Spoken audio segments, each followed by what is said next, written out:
Hey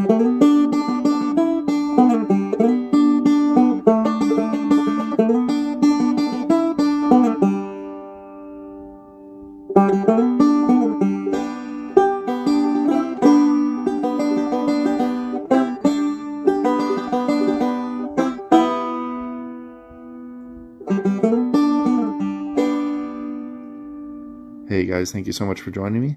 In today's video, I'm excited to share with you a beautifully imitative winged caddisfly pattern.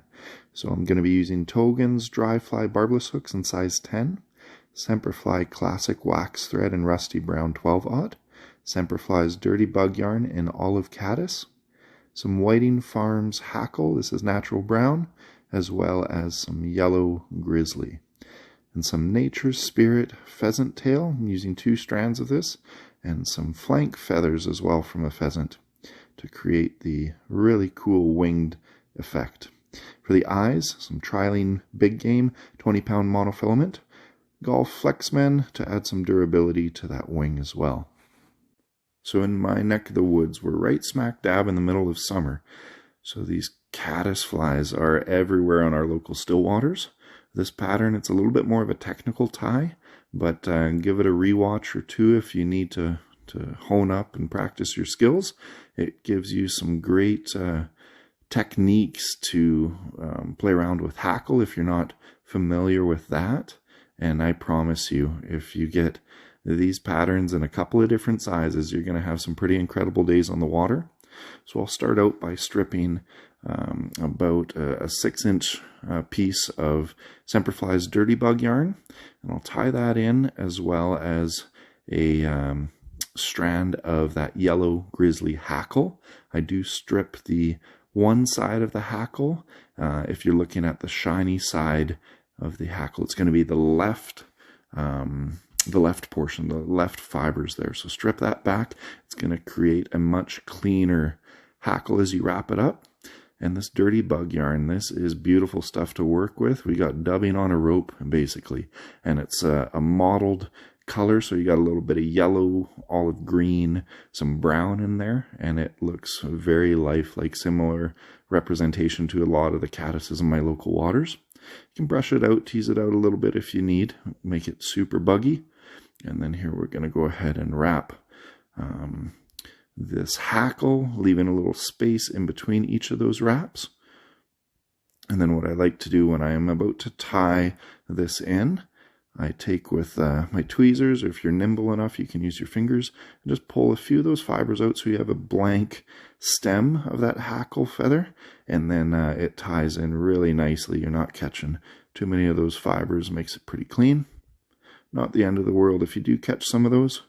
The buggier the better on this pattern. And then we're going to go ahead and trim this at about a 45-degree angle there. You get a nice little ramp there because that's where that wing is going to live. So at that point, that looks pretty good there. I'm just going to wrap a little bit of the end there. And here we've prepared on a piece of Scotch tape, a pheasant flank feather.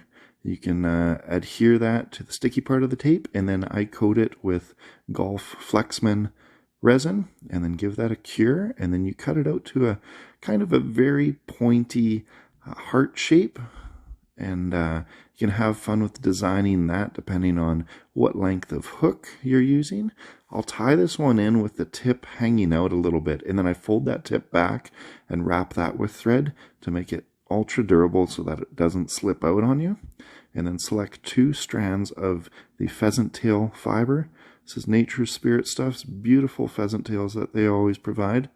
And then go ahead and lock the butt section of those fibers forward so that they don't pull out on you. That looks pretty happy right there.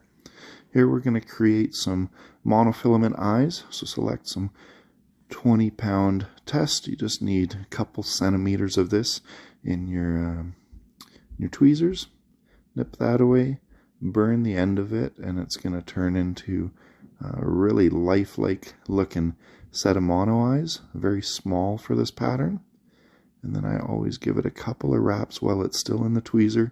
That way you're not chasing it all over your fly tying desk. And then we'll go ahead and get that seated properly where we want it. And then some figure 8 wraps with your thread. We'll lock that into place on the top part of the hook. That's looking pretty good right there. And then with your thread, you can go ahead and cover up where you're going to be placing the last bit of hackle here. Again, we've stripped off the left side of this hackle. So then as you wrap the hackle up, it lays nice and flat and perpendicular to your hook shank.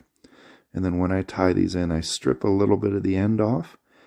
We'll tie the thread in front and behind, and then wrap up the stem to conceal that.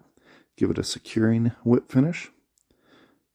And what's nice here is you've cleaned up and prepared that hackle so that in theory you start with a nice perpendicular wrap, and those fibers should stand up on end, and the stem will be against the fly itself, and those fibers then are close touching wraps, but hopefully you're not catching too many of those fibers as you wrap forward.